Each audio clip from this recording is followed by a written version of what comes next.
Hello and welcome to yet another episode of Ome JavaScript. In this episode, we will continue where we have left off in part 1 and explore more techniques using Git, Visual Studio Code together with Git Lens. There is a lot to be taught and a lot to be learned. We don't have time to waste. Let's jump straight into the content. Till now, everything that we have done is completely local. Now let's take one step further and push all the changes that we have done till now into a remote GitHub repository, for which you need to be logged into your respective GitHub account in the account section here. So I'm saying sign into sync settings, signing with GitHub, which I allow access to. So once I have logged in, let's do one thing. Let's push these changes to GitHub. Let's go to the Get. There is a button called Publish Branch. Let's click the Publish Branch and it says the extension GitHub wants to sign in to the GitHub. Allow it. Open Visual Studio Code. It's asking what's the name of the repository. I'm saying learn Git YouTube. Is it a private repository or a public repository? I'm saying it's a public repository. So it is publishing the same.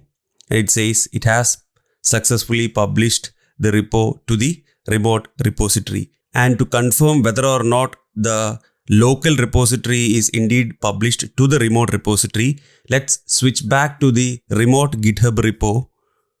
And we can see that there is a new public repository called Learn Git YouTube. And this is not local, but indeed in our remote GitHub repository. We see that as of now, the only branch we have in remote is feature/alerts and not the master. To publish the master, let's switch back to our Visual Studio Code. Let's change the branch to master and let's do a publish branch here. This will publish the master branch onto the remote repository, and if we refresh the branch, now we see that we have feature/alerts as well as master branch. On a practical note, we may not be the only person who are working on a particular project. Different people may be working on different features in parallel in different branches. So as of now, in master, we don't have the alerts. So if we take a look at the master and the index.html, this file does not have the changes for the alerts. So that is in a separate feature branch called feature/alerts. So if we take that, now we could see the alerts changes, whereas the master branch is yet to have that. Let's simulate a scenario where another developer is working on a different branch which does not contain the alerts, but he has taken a cut from the master. So let's go to the master and make sure that the tick mark or the check mark is in master. And from here I am saying feature/breadcrumbs. And I'm creating a new branch from the master called breadcrumbs. So if I click this, it creates a new branch. So if you take a look at the drop down here, we have master, we have feature/alerts as well as feature/breadcrumbs. Now this branch called breadcrumbs branch as of now exists only on the remote. Now let's pull this branch to the local. So if we switch back to the IDE and take a look at the graph here, the branches is the one which we have in local, whereas the remotes shows all the branches which are available in the remotes. So here we see that there is a branch called breadcrumbs in the remote, whereas in the local we don't have such a branch. So to do that, let's click on the 3 dots. Let's go to branch, create branch from. Let's provide a new name called feature/breadcrumbs, and it will ask us from which branch should I take the cut from. So we can say origin slash feature slash breadcrumbs, which is the corresponding remote branch for the local branch. So let's say origin slash feature slash breadcrumbs. And now if we see in local, we have a feature slash breadcrumbs branch available, which is the corresponding counterpart of the one in the remote section. Now, imagine if we need the alerts piece as well.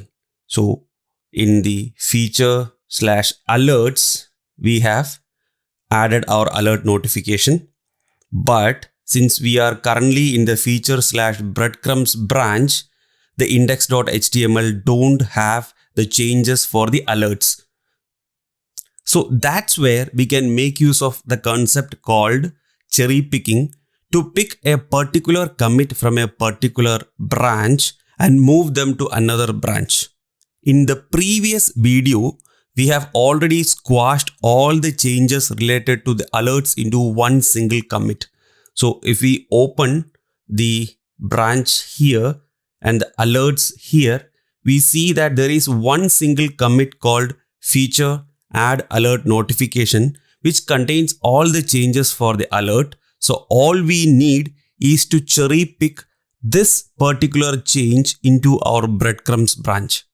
So let's do that. Let's right click the commit we need, which is this one.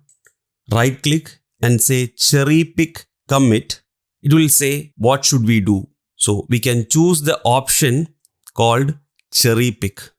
So if we select this, we are still in the feature slash breadcrumbs branch, but notice that once the cherry pick has been done, we have the alerts section here in our breadcrumbs branch, which we didn't have before.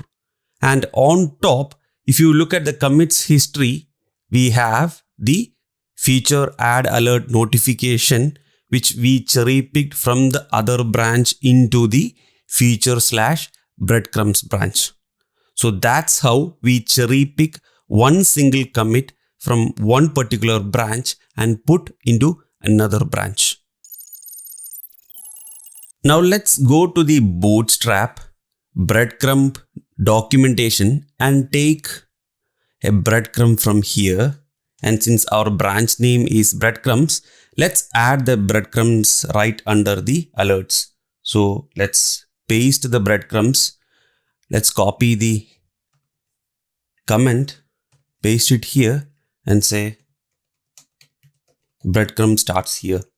So this is our branch with the alert notifications as well as the breadcrumbs. So let's do one thing. Let's stage the changes and commit the change with an appropriate commit message. And it says there are no staged commit. Okay, that's because I forgot to stage them. And let's commit it. Let's push the change. If it asks if there is no particular branch available, do you need to create one? Please go ahead and do that.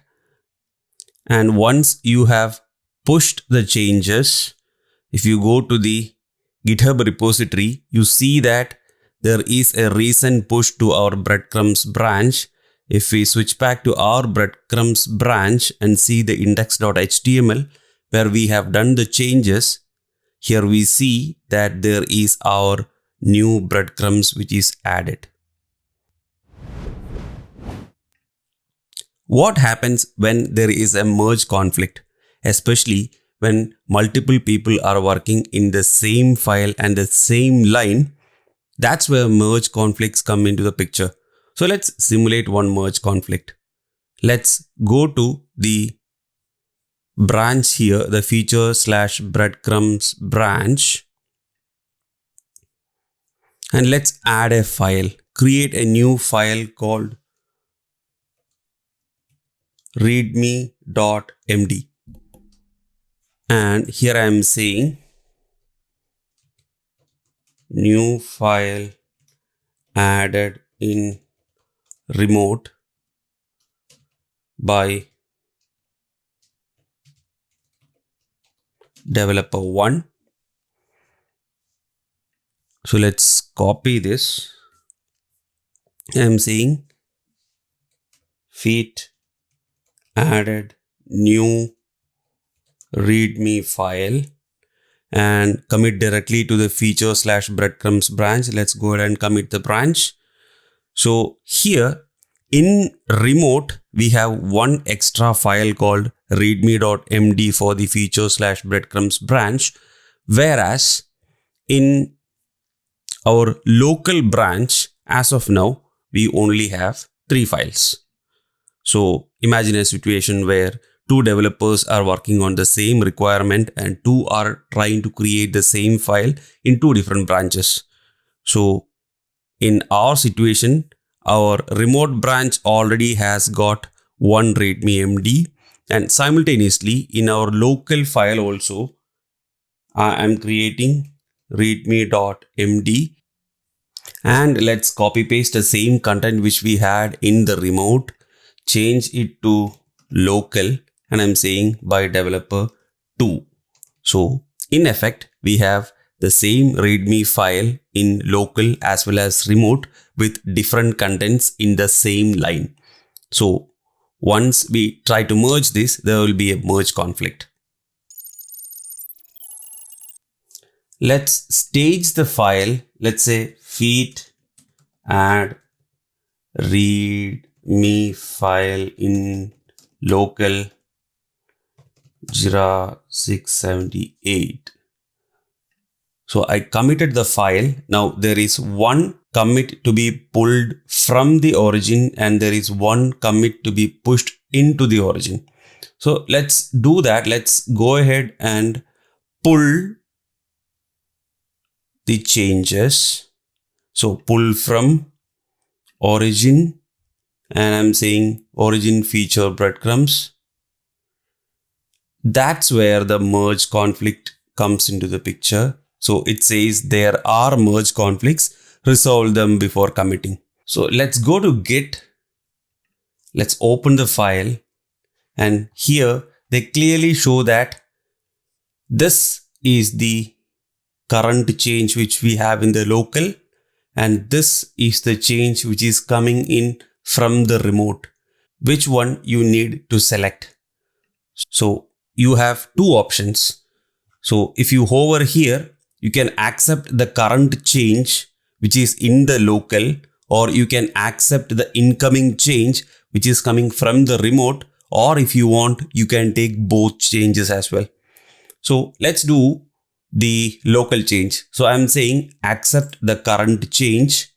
So we have overridden the change from the remote with the local one, and I'm saying by developer new changes added from local by developer 1. So let's merge the change and say merge conflict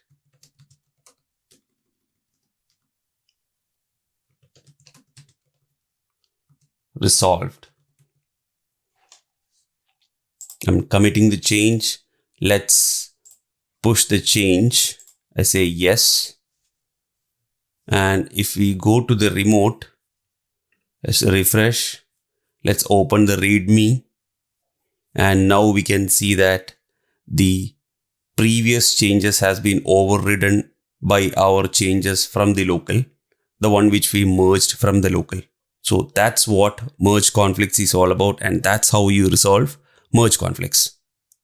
Once our local changes has been complete for a particular feature, what do? We merge our changes into the respective branch in the remote. So before that, let's do one thing. Let's switch to master and let's merge the breadcrumb changes into the master. So let's open the Git. Right now we are in the master and we know that the changes are in the breadcrumbs branch. So let's right click breadcrumbs. Let's merge branch into the current branch. So merge 5 commits from the branch breadcrumbs into master, I say Fine. Please merge it. So right now we have merged everything into our master and pushed the change into the remote. So to confirm, let's go to the branch in remote. Let's open up master and we see that we have our readme.md file with the latest additions. So our master in local as well as remote is up to date. Next is another frequent scenario that we see often in projects. So by this time, we had created a couple of new features. One, the alert notification, and two, the breadcrumbs. And now the business is coming up and saying, due to whatever budget constraints or project decisions, we are not going ahead with the breadcrumbs and alert notification changes to the production as of now, but maybe after 2 or 3 sprints, we'll look into it, but this is not a priority. We don't want this code in master as of now. So what should we do? We know that these changes are needed, but not now. So let's create a new branch and say master backup, so that I already have the changes in my local, so that whenever the business wants these changes back, we can take it from this particular branch. Now let's switch back to master, and I know that we need the change till the banner, but not the alert notifications and breadcrumbs. So we essentially need to reset or erase these 5 commits from the master. So what do? We know that this is the last commit that we need in the master branch. So let's right click and say reset current branch to this particular commit. So it will say, is it a soft reset? Is it a hard reset? I know that this is not a soft reset because I don't want these changes or these files in my master as of now. So let's go ahead and do a hard reset. So once I have done the hard reset, you already saw in the right side that the alert notifications as well as the breadcrumbs has been taken out. And if you see the commit history, right now we have the banner-default as the last commit in this master branch. So we have essentially taken out the commits which we don't want and reset our master to the point which we want. Now let's try one thing. Let's go to the command line and say git push -- force. So it says there is a forced update. Let's go back to the remote repo and let's refresh. And now we see that our local master is kept in sync with the remote master. So just to confirm, let's see the commit message of the one in the local, which is feat adding v1 of the banner light background as the last commit on top. And if we go back to our remote, that is exactly the commit at the top here as well. So what did we do? We undo a lot of commits which we didn't want and reset the commit to a point where we wanted. Now we know that this is the branch which we need to keep as a base branch. So if we want, we can also tag it so that it becomes much easier to figure out the starting point. So right click on it. Let's say create a tag, and I can say v1.0 and an optional message to annotate the tag. I will say production release, say August 10, a random date. So we'll create a new tag named 1.0 at commit at this particular commit. Let's say create a tag. Now that there is a tag created against this particular commit. So let's see.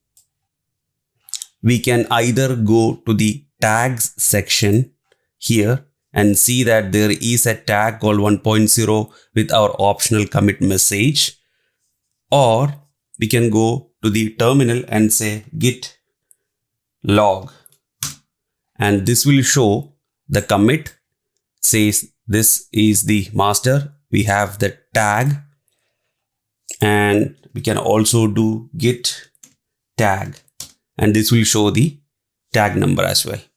So tomorrow, if you need to pick and choose the corresponding commit, it becomes much easier to just go to the tags and switch to the tag.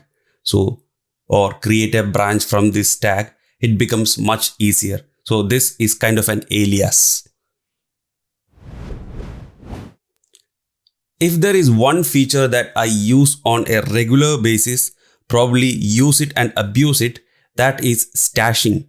Because every time I work on something, there would be something other in the pipeline. So I kept switching between branches to work on different things. Probably in between a feature, I might be working on a bug fix or two. So I need to jump between branches and keep track of everything. Sometimes put one fix. If it doesn't work, try putting the other one, but keep a track of everything so that for whatever reason I need to revert from fix to fix, I have them up and queued so that I don't need to sit and write them again and again. So let's see an example of stashing and how can we take things from the stash as and when we need. So imagine there is a requirement of adding more buttons. So let's go to the Get Bootstrap website and let's take, say, a badge. So I'm taking this one. Seems to be a notification. So let's say under the banner, I'm saying let's add a notification badge. So we have notification badge. So while working on this change or feature, I have a requirement to work on some other bug fix, but I don't want to write this again and again. So I need to store them somewhere and I need to take them after some time. So what I can do is that go to the Git icon here, press this 3 dots and say stash. So let's stash it. So I can say notification changes on master, say backup on July 3. So I usually have a message that makes sense to me as well as the date or time, say 7 p.m. so that I can very well remember, okay, this was a fix I initially put. This was a fix I later put. So I have a sequential order which I can remember. So now that I stashed it, that change is taken out of our code and put it in stash. So I can switch to other branches, say work on an alerts branch. Whatever we do here, after some time, if we come back to the master branch, we can go to stash, apply stash, and we can have multiple stashes here and pick and choose the stash that needs to be applied to our code. So I can say, since there is only one stash here, the moment I click on that, whatever changes which we stashed into the cache, that's brought back and put it where it was. So this is an excellent way to store your changes as a backup and take them back when we need.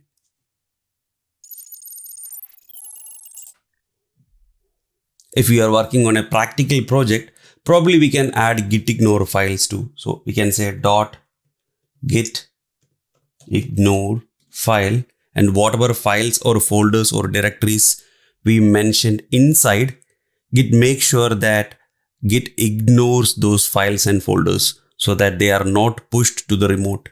So we can say on a project, usually we do node underscore modules or star.log files so that these remain in the local and this does not get pushed to the remote. And we can say something.log and this file seems to be a huge file where it has got lots and lots of logging, and this is probably helping us on a development time, but this need not be pushed into the production code. So let's see if we push the same, let's say feat add git ignore file. Let's stage the changes, let's commit it, and let's sync the changes. So if things go well, we should see the git ignore file, but not the log file in the remote repo. So let's go to the commits. Let's go to the master branch. And we can see that there is a git ignore file which we added, but not the log file, because the git ignore file has prevented the log file from being pushed into the remote repository. Now let's talk about an important concept called rebasing. Sometimes people get confused when we talk about merging and rebasing. So to reiterate, use merge whenever you want to add changes of a branched out branch back to the base branch. So if you are working on a feature branch and you need to take all those changes into the master branch, then use merge to merge the changes back to the master. Whereas you can use rebase to make sure that, say, let's take this example. We have our master here and we have our remote master here. So we know that some of our teammates has worked on some important changes, and all those changes has been made available in the remote repository on these three feature branches.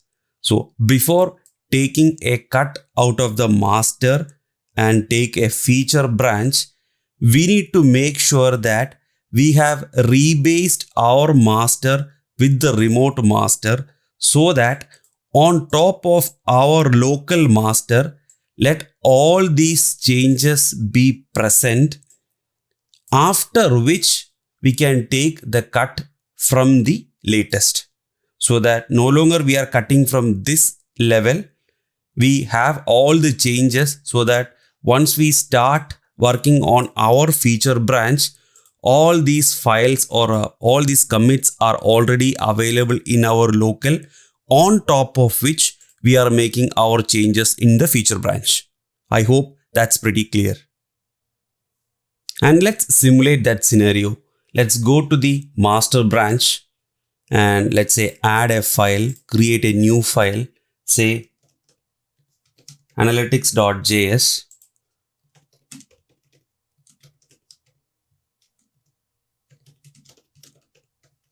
So some logic related to analytics.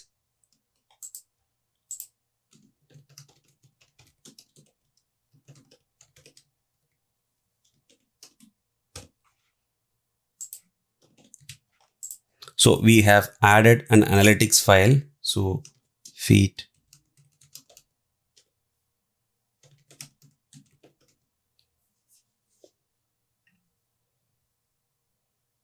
So we have an analytics.js as the first file, and let's say we are adding one more file called plugin.js and say console.log adding plugin file.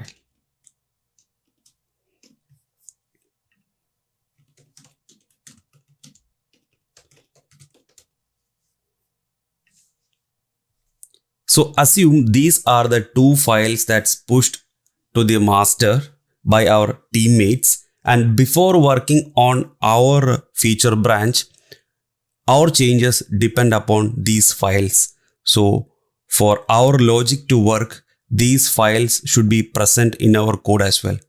So in such situations, before going to our master branch in local and cutting a branch from our local master, make sure that we have rebased our master with the remote, so that we have all the commits as we want, on top of which we cut our feature branch from the local. So let's see how that works. Let's see our branches and let's see the remotes. So I am right clicking on the master and I'm say rebase current branch onto branch. So I rebase. So this clearly says that we'll update the branch master, which is our local master, by applying 2 commits on top of remote branch. So please go ahead and apply those changes. And now if we take a look at our local master, we see that we have the analytics.js and plugin.js. And if we look at the commit history, we have the analytics file commit as well as the plugin file commit laid on top of our current master. And if we need to start cutting our feature branch now, let's go ahead and create a new branch called bugfix-missing logic. So now that we have cut the bugfix branch, the analytics.js and plugin.js, which are necessary for the logic to work, is already present in our local master. So that's the difference between a merge and a rebase. So that's it for part 2 of Git, Visual Studio Code and Git Lens series. I hope the series gave a lot of insight into using Visual Studio Code as a visual medium and Git Lens as an add-on to make our lives easier and make version control less error prone and stressful. Do let me know your thoughts and suggestions in the comment section below. I will see you soon in another video addressing interesting and informative topics. Thank you and bye-bye.